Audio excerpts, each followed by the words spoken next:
conversation about the team and Arthur Blank. I'll talk about that in a second. This segment is brought to you by AmeriCommerce.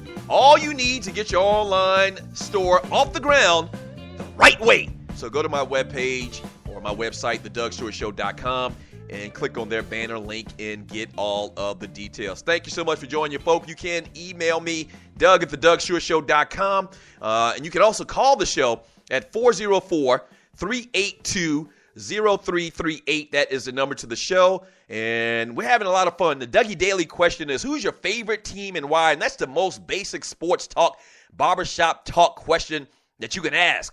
Who's your favorite team and why? A new poll came out saying that the Dallas Cowboys are no longer America's team. Now it's the Denver Broncos. So that got me to thinking, who's your favorite sports team and why? So you can hit me up on the chat on Spreaker.com. You can hit me on Twitter.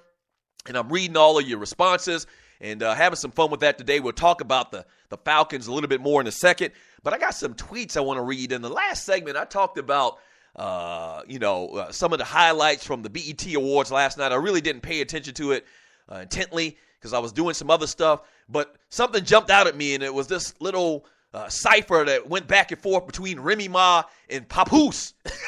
And I don't know a lot about this Papoose guy. I just really like saying his name. But here's a tweet from that Georgia boy, and he spells boy B-O-I _ He says, Doug, Papoose and Remy Ma, they're married. Yes, and so when I was watching it last night, I did notice they were going back and forth, and when they left, to add a little drama to it, they walked off hand to hand, and I thought they just did that, to add some theatrics to it, so they're actually married.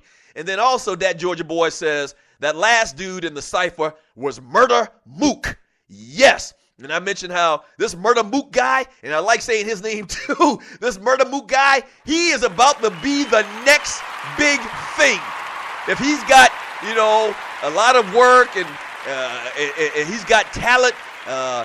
He surely displayed it last night. If he can be a long-term guy, if he's got many rhymes stored away and a lot of stuff already in the memory bank and in the database, this guy is going to be the next big thing. I mean, and listen, I'm a great judge of talent, all right? And clearly it's not even that hard because they let him go last on the entire night on the BET Awards on the cipher. So clearly, I don't know. Maybe this guy's already signed to some label, or I'm surely he's going to be signed to a label by the end of the day or the end of the week. So this Murder Mook guy, not only does he have a cool name, he got mad skills, mad flow. And I think his future is just limitless. Yes, it's limitless. This is the Doug Stewart Show. Thank you for joining your folk. You can hit me up at 404-382-0338. D. Orlando Ledbetter coming on a little bit later to talk about these Atlanta Falcons. Here's a quote from Arthur Blank, owner of the Atlanta Falcons. Quote, we've got tremendous talent, really, on both sides of the ball, coaching-wise and player-wise, and to be sitting at 2-4 after 6 games is very disappointing. Yes, it's disappointing to our head coach, our general manager, our coaches, and all of our players. And it's because we know we have a greater capacity than that. If you have no capacity, you're not disappointed. When you have no capacity, you don't have to perform. You are, so we are. And Arthur Blank's the owner of the team. But let's be honest, this Falcons team doesn't have a lot of great players on defense. And that's the main thing. I think this team has given up like over 400 yards per game defensively. They don't have a lot of great players on the defense. Now, I'm hoping that they can turn things around. And we've seen teams turn things around many, many times in the NFL. But in this situation, it's looking kind of bleak. And now you start to worry and to ponder if Thomas Dimitroff, the GM, and Mike Smith, the coach, are on the hot seat. Because when you hear an owner come out and make statements like this, and your record's 2-4, and you can't stop anybody, and the team's getting all these national games, and they suck, and they don't look good, you have to worry. You have to worry about your job if you're Mike Smith and Thomas Dimitroff. So, yeah, some real strong words, and we're going to talk to Arthur Blank a little bit, or not Arthur Blank, we're going to talk to D. Orlando Ledbetter, the beat writer for the Atlanta Falcons, a little bit later in today's show.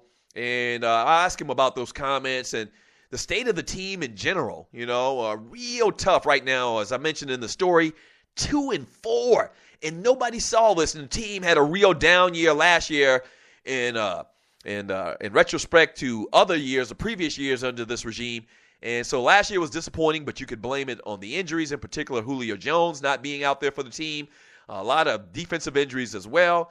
But this year, expectations were much higher. I think if I talked and I predicted this team's record before the season, I think I probably called them at 10 wins. I did. And I knew the defense wasn't good. I knew the defense pretty much was bad. But I thought offensively, this team would be able to stay in games with anybody, and a break here or there on defense would result in a 9-10 win season. Not so much anymore.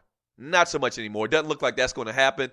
This team is struggling, and the telltale sign is when you lose at home. The Falcons have been almost unbeatable at home over the last couple of years under Matt Ryan, and the fact that they lose at home to the Chicago Bears, another team that doesn't have a lot of great defense, is kind of alarming. That's probably the most alarming thing out of all of this. You saw what they did against the Cincinnati Bengals and the Minnesota Vikings. The Vikings was a game. It was just one of those games where it got away from them. The Bengals, that was kind of distressing, but the Bengals were at that time one of the hottest teams in the NFL. So you kind of chalk that up as, it's just the NFL. These type of things are going to happen, 1 week or 1 week in, 1 week out.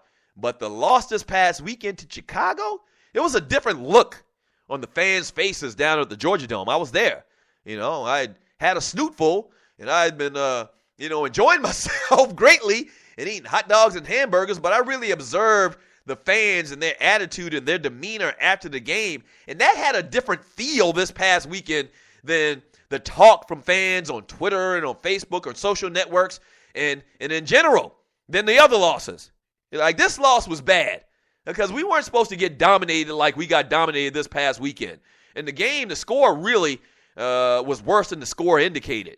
And there were wide receivers running free all day long, seemingly. Like, all day long, there were, busted coverages on defense. And, defenders were in the wrong place all day long, seemingly. So that wasn't a good indicator at all if you're a Falcons fan and what happened this past weekend. So we'll talk to D-Led a little bit later in depth about that and Arthur Blank's comments. He's got a right to be disappointed. We expected a lot more from this team. And so we'll get into that conversation. You are listening to the Doug Stewart Show. The number is 404-382-0338. Who's your favorite team and why? Okay, my favorite team of all time. That's your Dougie Daily question. Who's your favorite team and why? My favorite team, I never really had a team in football, and I kind of adopted the Raiders a couple of years ago as a fan, as a thing we did on the Two Live Stews. But I always support the Falcons. I guess the Falcons are the number one team that I support in football. But strangely enough, a guy that played football his entire life and loved the sport, passionate about the sport. I never had a team that I jumped on their bandwagon when I was growing up. Never did. Never had a team throughout my entire life. My 42 years of life. Never had a team that I call my own in the NFL. Now, in college, I always tell people I support the South Carolina State Bulldogs. That's my alma mater. And I always support, outside of that, the teams in the state of South Carolina in college, which is the Clemson Tigers and the South Carolina Gamecocks. More so probably the Gamecocks because I went to more Gamecocks games growing up than I did Clemson. Where I'm from, the low country of South Carolina, going to Clemson is damn near you had to pack, a picnic basket. Clemson is a long way from my hometown, so I probably went to one or two Clemson games growing up in my life as a kid, and I probably went to, 15 or 20 Carolina games. So I guess I probably say that I would probably root more so for Carolina. If Carolina and Clemson played, I probably was rooting for Carolina, okay? And then I also became a fan, secondarily, of the Miami Hurricanes because of the brashness and the trash talking that they used to do in the late 80s. So I became a fan of the Miami Hurricanes. Football-wise, I really never had a team once again from the pros, but my team that I lay claim to in any regard is the Los Angeles Lakers. And the reason being is because, once again, kind of like the whole thing with the Raiders and with the Hurricanes, I like teams that got attitude and swagger, okay? And the Lakers, the Showtime Lakers, once again, that same story about when I'm growing up in the 70s and 80s, we didn't get Atlanta Hawks basketball games. I don't know if Turner Broadcasting was around or they were playing those games or not, but we didn't get them in South Carolina, so I didn't watch, the Atlanta Hawks. So then you had the Showtime Lakers, all right? And they were winners. And as a kid, I'm not going to root for losers. I'm not going to root for the Washington Bullets. I'm not going to root for the Portland Trailblazers or whatever back during that time. So as a kid, the Lakers were on TV. They had Showtime. They were winning championships. They had Kareem.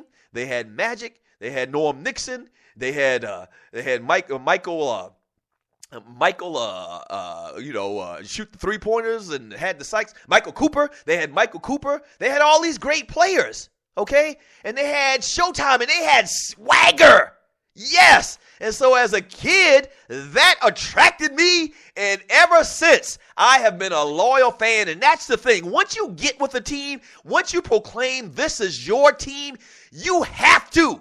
Unwritten fan law. Stick with that team for the rest of your life.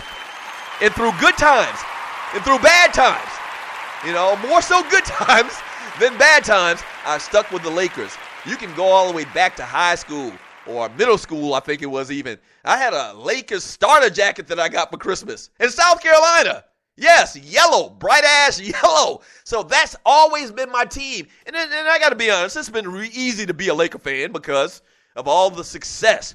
But there has been bad years. There has been dark years, okay? There have been the Smush Parker years. And there have been the Dale Harris coach Laker team years. And there have been the Magic Johnson coaching the team for like 5 games before he figured out coaching wasn't his thing. And that the players didn't live up to his expectations and that it wasn't, him out there on the court. So there have been those years that the team has been down, and I have never wavered. Not like these fake-ass Heat fans that are going now to be Cleveland Cavalier fans. No, never been that type of person. Hate that. That's one of my pet peeves in life is you being a bandwagon fan. You don't follow players, you follow teams. Players come and go. The team will always be the consistent, all right? The team is team. Yes. So who's your favorite team and why? What's the story behind your team? They showed Lakers games on TV in South Carolina. They were winning at the time. And so that's my team. Simple as that. It's as simple as that. All right, this is the Doug Stewart Show. Thank you for joining your boy. I really do appreciate it. Up next on the show, we're going to talk to my guy. Is this the time we're going to talk to D-Led? Yes, it is. Yes, when we get back from the break, we're going to talk to my guy, D. Orlando Ledbetter.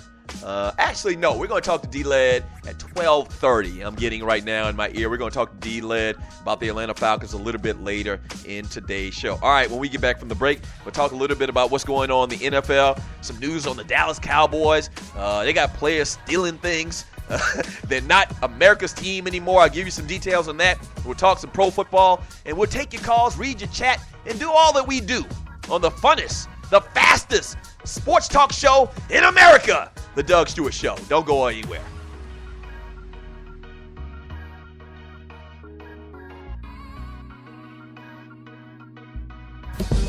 This your folk, Doug Stewart. Want to protect you and your family from life's unexpected mishaps? Then join 7.